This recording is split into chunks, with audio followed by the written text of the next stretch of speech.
નમસ્કાર મિત્રો, સ્વાગત છે તમારું આપણી આ યુટ્યુબ ચેનલમાં જેનું નામ છે ગુજરાતી જીકેની જમાવટ।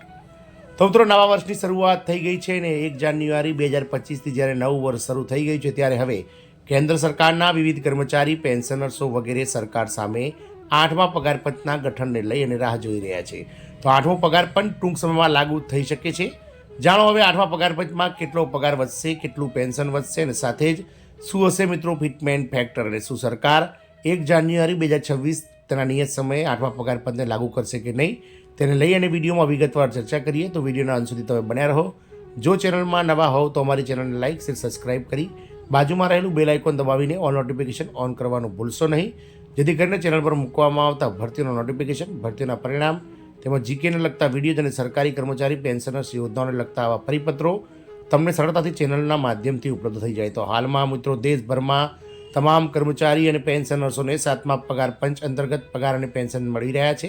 7મું પગાર પંચનું ગઠન ગત 28 ફેબ્રુઆરી 2014ના રોજ યુપીએ સરકાર, માનનીય ભૂતપૂર્વ વડાપ્રધાન સ્વર્ગીય શ્રી મનમોહન સિંહની સરકાર દ્વારા કરવામાં આવ્યું હતું અને જે ગઠન થયું હતું તેમાં જે કમિટીમાં સભ્યો હતા તેમણે પોતાનો રિપોર્ટ જે છે તે 19 નવેમ્બર 2015ના રોજ હાલમાં વડાપ્રધાન રહેલા નરેન્દ્રભાઈ મોદી સરકારની પહેલી ટર્મની જે સરકાર હતી તેમને સુપરત કર્યો હતો અને આ ભલામણોમાં 3.68 ગણું જે છે તે ફિટમેન્ટ ફેક્ટર સ્વીકારવામાં આવ્યું હતું, એટલે કે જે તે વખતે 7,000 રૂપિયા બેઝિક પગાર હતો મિત્રો 6ઠ્ઠા પગાર પંચનો વર્ગ 3નો ગ્રેડ 1 પ્રમાણે, તેને મિત્રો સીધો જે છે તે મિત્રો 25,000 રૂપિયા કરવાની ભલામણ કરવામાં આવી હતી, પરંતુ સરકાર દ્વારા 2.57 ગણું ફિટમેન્ટ ફેક્ટર સ્વીકારી અને 1 જાન્યુઆરી 2016થી 7મું પગાર પંચ દેશમાં મિત્રો લાગુ કરી દેવામાં આવ્યું હતું। હવે 8મું પગાર પંચ જ્યારે 1 જાન્યુઆરી 2026થી લાગુ કરવાનો સમય થઈ ગયો છે, પરંતુ હજુ સરકાર દ્વારા જે છે તે 8મા પગાર પંચનું ગઠન કરવામાં નથી આવ્યું હતી। સરકારી કર્મચારી અને પેન્શનર્સો સરકાર સામે મીટ માંડીને બેઠા છે। શું સરકાર 8મા પગાર પંચનું ગઠન કરશે કે પછી કોઈ નવી ફોર્મ્યુલા પર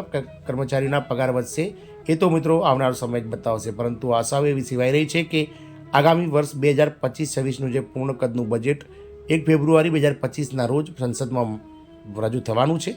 તો આ બજેટ સત્ર જે 1 ફેબ્રુઆરી 2025થી લઈને 28 ફેબ્રુઆરી 2025 સુધી સંસદના બંને સદનોમાં ચાલશે, તેમાં ક્યાંક ને ક્યાંક 8મા પગાર પંચનો મુદ્દો છે તે મિત્રો સળગતો પ્રશ્ન બનવાનો છે અને સરકારને ક્યાંક ને ક્યાંક મિત્રો 8મા પગાર પંચ વિશે લઈને આ બજેટ સત્રમાં રજૂ કરવું પડશે। તો 8મું પગાર પંચ ટૂંક સમયમાં લાગુ થઈ શકે છે।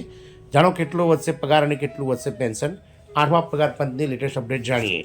તો 8મા પગાર પંચને લઈને ચર્ચાઓ ફરી તેજ બની છે। કેન્દ્ર સરકારના કર્મચારીઓ અને પેન્શનર્સો 8મા પગાર પંચની જાહેરાતની રાહ જોઈ રહ્યા છે। સરકાર સામાન્ય રીતે દર 10 વર્ષે એક નવું પગાર કમિશન નિયુક્ત કરે છે, તેના આધારે 7મા પગાર પંચનો સમયગાળો જે છે તે મિત્રો 1 જાન્યુઆરી 2016થી લઈ અને 31 ડિસેમ્બર 2025ના રોજ સમાપ્ત થશે। તાજેતરમાં સરકારી કર્મચારીઓનું પ્રતિનિધિત્વ કરતા એક જૂથે વડાપ્રધાન નરેન્દ્રભાઈ મોદીનો સંપર્ક કર્યો હતો અને તેમણે 8મું પગાર પંચ લાગુ કરવા વિનંતી કરી હતી। અહેવાલો સૂચવે છે કે જો આ કમિશન લાગુ કરવામાં આવે છે તો સરકારી કર્મચારીઓના પગારમાં 186% સુધીનો મોટો વધારો થઈ શકે છે। 8મા પગાર પંચની વાત કરીએ તો ભારતમાં પગાર પંચ સરકારી કર્મચારીઓના પગાર માળખાની સમીક્ષા કરે છે, જેમાં તેમના પગાર, ભથ્થા તેમજ અન્ય રોજગાર લાભોનો સમાવેશ થાય છે।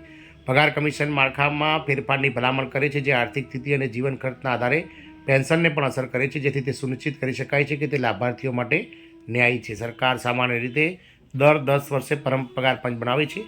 વર્તમાન 7મું પગાર પંચ જે 2016માં લાગુ કરવામાં આવ્યું હતું, હવે તેના 10 વર્ષના આધાર પર લોકો અપેક્ષા રાખે છે કે સરકાર વેતન માળખામાં અસરકારક ફેરફારો લાગુ કરવા માટે એક નવા પગાર કમિશનની રચના કરે। મીડિયા રિપોર્ટ્સ અનુસાર સરકારે તાજેતરમાં 8મા પગાર પંચની પુષ્ટિ કરી નથી। જો કે તાજેતરમાં રાજ્યસભામાં નવા કમિશન વિશે એક પ્રશ્ન પૂછવામાં આવ્યો હતો, જ્યાં નાના રાજ્યમંત્રી દ્વારા જવાબ આપવામાં આવ્યો હતો કે તેઓએ હજુ સુધી 8મા પગાર પંચની સ્થાપનાના પ્રસ્તાવ પર વિચાર કર્યો નથી। તેથી નવીનતમ અપડેટ મુજબ 1 ફેબ્રુઆરી 2025ના રોજ આગામી બજેટ સત્રમાં નવા કમિશનની જાહેરાત કરવાની સરકારની કોઈ યોજના નથી। શું કર્મચારીઓના પગારમાં કોઈ ફેરફાર અપેક્ષિત છે? પગાર પંચ કર્મચારીઓ અને પેન્શનર્સો માટે પગાર માળખું અંદાજ કરતી વખતે ફુગાવો, ઉપભોક્તા ખર્ચ અને અન્ય પરિબળોને ધ્યાનમાં લે છે। 8મા પગાર પંચની અપેક્ષામાં લોકો સાથે ફિટમેન્ટ પરિબળ એક મહત્વનું આવશ્યક પાસું છે, જે કર્મચારીઓના પગારને અસર કરે છે। 7મા પગાર પંચને સમયે કર્મચારીઓએ ફિટમેન્ટ ફેક્ટરની માગણી કરી હતી 3.68ની। આ વખતે પણ કર્મચારીઓ ફિટમેન્ટ ફેક્ટરની માગણી કરી હતી। કેન્દ્રીય કર્મચારીના પગારની ગણતરી માટે ફિટમેન્ટ ફેક્ટરનો ઉપયોગ કરવામાં આવે છે। વર્તમાન દ્રશ્યોના આધારે વિશ્લેષકો 1.92ના ફિટમેન્ટ ફેક્ટર પરિબળની અપેક્ષાઓ રાખે છે। હાલમાં ડીએમાં 3%નો વધારો થયો છે, જે તેને 53% બનાવે છે। તેથી કર્મચારીઓ અને પેન્શનર્સના ભથ્થા વધારાની અપેક્ષા રાખી શકે છે. 1.92થી 2 ફિટમેન્ટ ફેક્ટર પરિબળ સાથે કર્મચારીના પગારમાં વધારો થશે. ઉદાહરણ તરીકે 7મા પગારપંચ સાથે લઘુત્તમ મૂળ પગાર 7,000થી વધારીને 18,000 કરવામાં આવ્યો હતો, જ્યારે અપેક્ષિત 8મા પગારપંચ સાથે તે હવે તેના મૂળ પગારના 25થી 35% સુધીનો વધારો થઈ શકે છે. આમ દેશભરમાં હવે 8મા પગારપંચને લાગુ કરવાને લઈ અને જે છે તે મિત્રો માંગ તેજ બની રહી છે.